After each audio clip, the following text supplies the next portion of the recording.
So we will go to our next speaker. Stephen Zech serves as the Senior Intelligence Analyst for the National Space Intelligence Center GEOINT team. It's a joint Air Force and National Geospatial Intelligence Agency support team charged with solving NASIC's most challenging intelligence problems through GEOINT. Mr. Zech guides a budget of over 35 million and more than 380 GEOINT experts to produce second and third phase scientific and technical intelligence through the GEOINT intelligence cycle. Prior to serving as the senior intelligence analyst in the GEOINT analysis squadron, Mr. Zech served as both a flight director and principal intelligence analyst for NASIC's persistent infrared analysis squadron's research and development flight. So, Steve, I'll turn it over to you and let you also handle the introduction for Julie. Good morning. Thanks. Can you hear me okay? Yep, we got you loud and clear. Okay, great. And do I have Julie on? I do not know. Emma, have you seen if Julie's on? I believe she planned to call in. I do see a couple calls on the line, but Julie, you might be muted if you're on.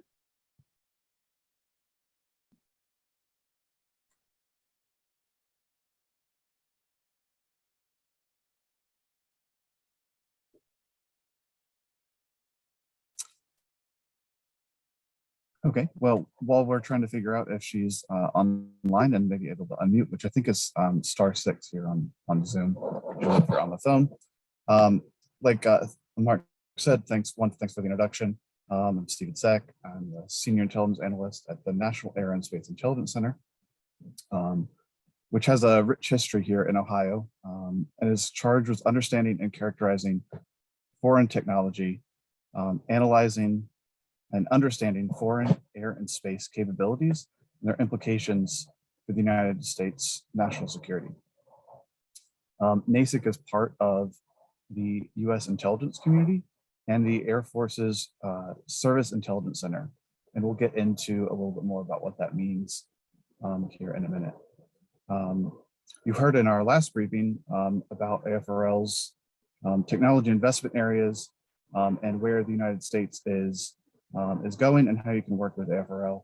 I'm going to walk you through a little bit about NASIC and how you might be able to work with NASIC here at the end.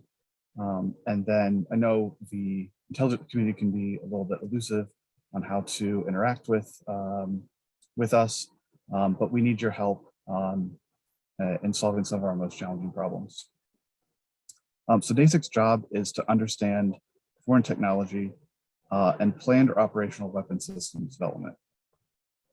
This can be particularly challenging because these countries often don't like sharing their full range of capabilities.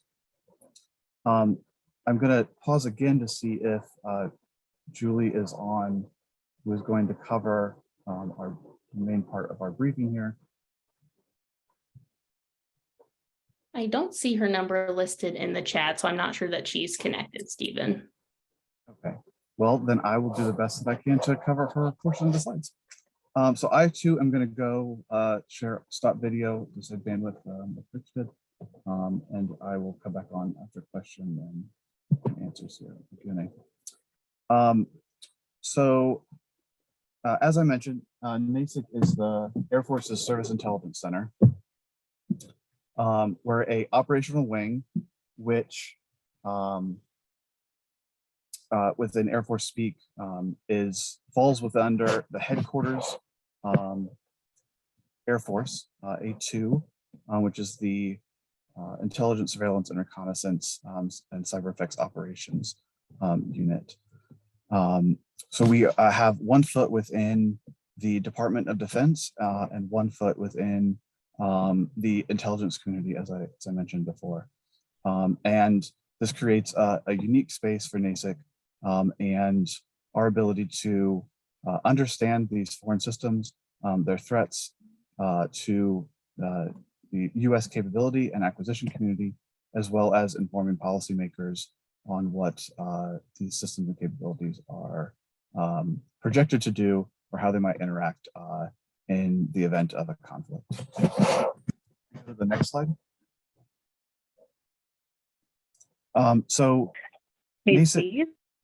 hey, Hey, yeah, can you hear me? I can. I had to dial in a couple of times. It was not working. Okay. So I'm going to turn over a portion of this briefing here to Ms. Julie Spears, who has had a 26-year history within different parts of the Air Force. She's a retired U.S. Air Force officer, a colonel, and she currently serves in our Commander's Action Group, which is the unit within NASIC that helps kind of really run the whole center and has a broader perspective across the rest of the center. And so Julie, I did the first slide, and we're currently on the Dayton inspired slide, if you want to take it over. Okay, perfect. Yeah, and unfortunately, I live on a farm, so my connectivity is null today. I'm doing this by phone, so I'll just let you know when to flip the slides, if that's okay. Yep, that sounds great, Julie. Thank you. Great, and thank you for having me, and thanks for the introduction, Steve. Let's talk about Dayton Inspires. There's a reason that they put NASIC in Dayton, and a little bit of the history really led to that. People sometimes ask us, well, why did they choose Dayton for the National Air and Space Intelligence Center? And by the way, I don't know if Steve mentioned, there are actually 18 intel centers throughout the nation. There's agencies all over the globe, and NASIC and National Space Intelligence Center, which just stood up, are 2 of the 18. So it's kind of neat that Ohio hosts 2 intel agencies, especially in Dayton. So Dayton probably wouldn't have been anyone's obvious choice, but it does make the most sense for many reasons. As the birthplace of aviation, Dayton's Air Force roots very much connect NASIC to this place. And Dayton also has a rich history of technological innovation, which you probably already know about. But at one point, Dayton had the highest amount of technological patents in the United States. I don't think that's the case today, but it's nice to know a lot of things were invented here, including the cash register and electric car starters. I found out recently that Cheez-Its, the snack, was invented here in Dayton. I had no idea of that. And of course, airplanes and powered flight. But the main point with NASIC is that spirit of innovation and technological achievement still resides there, very much in presence. Next slide. So some of you may be familiar with how we originated, but it started during our world wars when we got hold of airplanes from other nations and we were trying to study them to see how they worked. And that process is now called foreign material exploitation. So that's how we got started. That's by no means the only thing we do now. But throughout history, as needs changed, NASIC ended up adding missions to its portfolio. And one of the key highlights back in 1906, NASIC researchers accurately assessed that Russia was ready to use its ballistic missile technology in order to access space. And a year later, in 1957, Russia launched Sputnik. So we're kind of proud of being ahead of the curve on those things. And we continue to do those things today. And being as I work now for the commander directly, not a week goes by where I don't see some intel report published by NASIC in the read books of the Secretary of the Air Force or our Chief of Staff, sometimes even at the Secretary of Defense level or President of the United States level. So we're really proud of that, and we continue to be relevant. Next slide, please. Our mission, vision, and priorities are derived from the National Defense Strategy, much like AFRL does. I did read Secretary of the Air Force Kendall's transcript of his speech to the Air Force Association this past summer, and his focus is China, China, China. That's a direct quote from him, and he said it twice. Pretty important. But we can't afford as intel agencies to take our eyes off the ball in terms of the other adversaries we face. So there's a proportion of us that work on China, of course, but there's global requirements that we support as well. Next slide. We're organized by directorates at the top. You can see across, we have 7 directorates. Those are our support enablers. Those enable the mission to keep going and keep us working. The 4 groups below that are where the actual intelligence mission is accomplished. And I'm going to go through each one of them very briefly. The first one at the bottom is the Air and Cyberspace Intelligence Group. We do a lot of our airborne air domain analysis there. We recently added an information warfare group. In information warfare, if those of you that know anything about the Department of Defense, it's kind of been a little bit short-shrifted in past decades as a soft power type of focus. But with the rise of social media and all of these other information deception type of things that we see from some of our adversaries, it's taken on a very big priority in the government. So we did stand up something in response to that. The second group is the Geospatial and Signatures Intelligence Group. This is where we do GEOINT, which is imagery type of analysis. It's anything that can portray a picture of something on the surface of the Earth. We have numerous capabilities in that area. And then MASINT is our measurement and signatures. And you might think of maybe a rocket engine, and if you study the profile of its launch and descent, you see different patterns in that, and maybe you can find new engine variants. We do a lot of study in that area. And then we also have persistent infrared analysis. That's a capability that detects missiles, and we've leveraged it in varying new ways, notably in Desert Storm when we were able to see Scud launches from Iraq. So it's sensors that originally were detecting ICBMs, and now we can do things that are a little bit closer to the surface of the Earth. The third group is Global Exploitation Intelligence. This is where the former Foreign Material Exploitation Squadron now lives.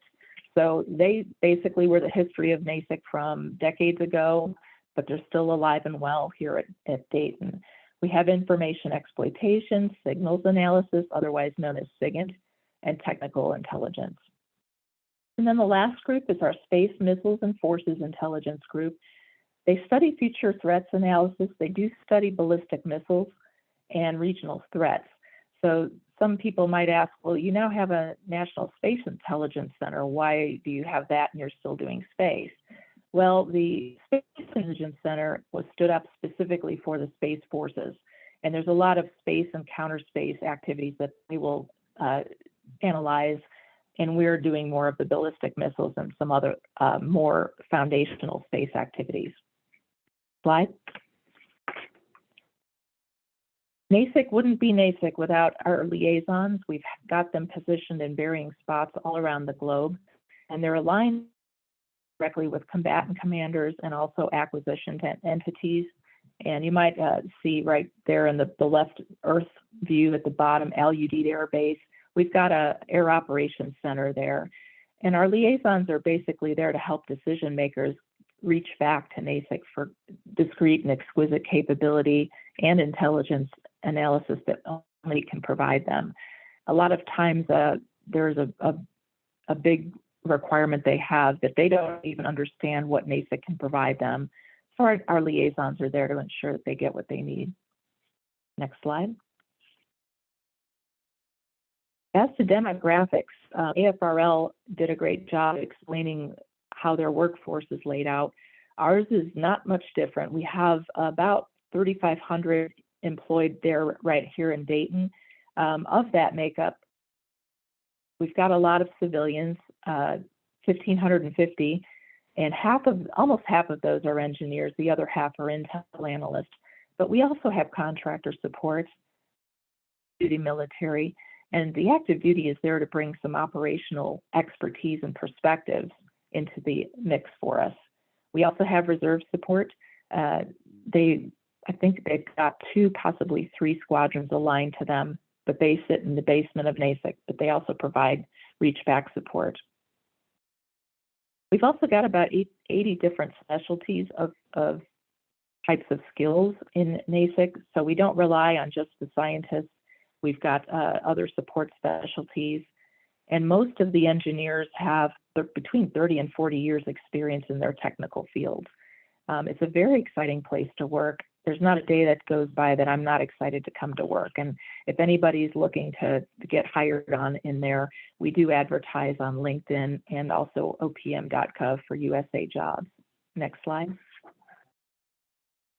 I want to just come with just a little bit of history. Mr. Harrison, our chief scientist, he gives this briefing a lot. And the story he used to tell to close is that back at the turn of the last century, when a German pilot crashed his 11th glider, Orville and Wilbur Wright were studying birds in flight. And they heard about that problem, and they really were determined to come up with a solution. They got a little creative. They ended up writing a letter to the Smithsonian Institution, and they wanted every book from them that talked about birds and the mechanisms of flight. And that's how they ended up coming up with their Wright Flyer.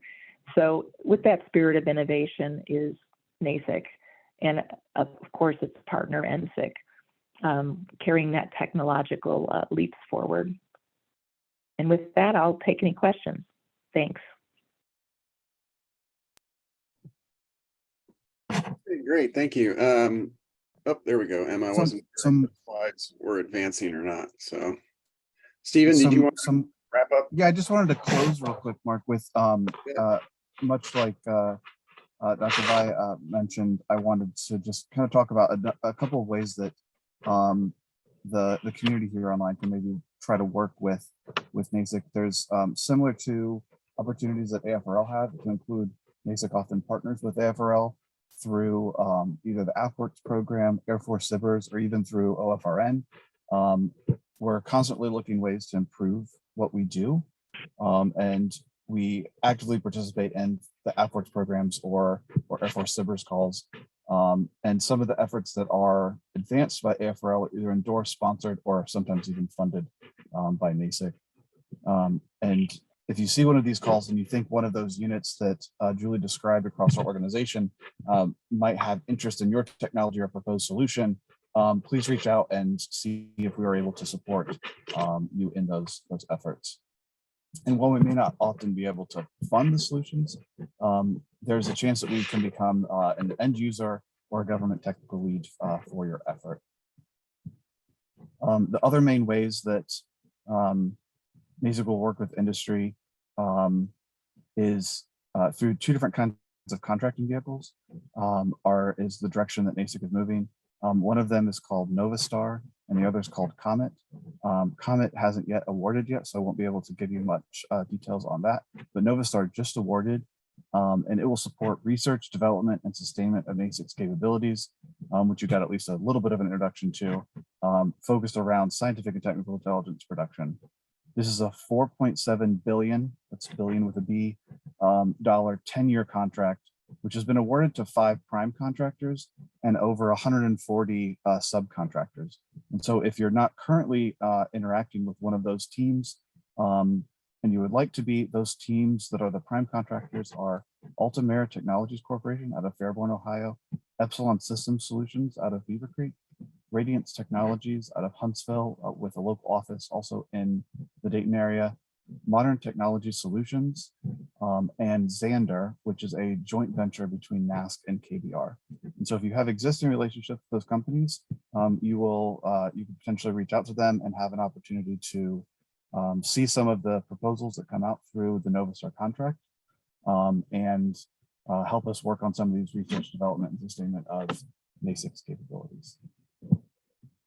I'm looking forward to taking any questions that you have along with Rich, and thank you again to OFRN for hosting this event and all the work that goes on putting these things together. We're looking forward to continuing the conversation. Awesome, thank you. Appreciate it, both you and Julie. Great presentation.